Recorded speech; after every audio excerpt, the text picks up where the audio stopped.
আমলের কথা বলবো ইনশাআল্লাহ। কয়টা আমল? 5টা আমলের কথা বলবো। জীবনের তরে এই 5টা আমল সারা জীবন নিয়মিত আঁকড়ে ধরবেন, আমল করবেন। যারা নিয়ত করতেছেন হাত তোলেন।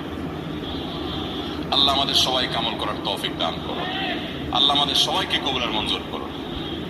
নাম্বার 1, সবচেয়ে বেশি যেটা করতে হবে পরিমাণে, জুমার দিন, জুমার রাত, বৃহস্পতিবার সন্ধ্যা থেকে নিয়ে শুক্রবার সন্ধ্যার আগ পর্যন্ত পরিমাণে সবচেয়ে বেশি করতে হবে যে আমলটা, সেটা হলো দুরূদ শরীফের আমল। কিসের আমল? ভাইরা, দুরূদ এমন একটা আমল, আপনি যদি শুধু দুরূদের এই আমলটাকে আঁকড়ে ধরেন, সবসময় আপনার মুখ দিয়ে দুরূদ বের হতে থাকে, পড়তে থাকেন,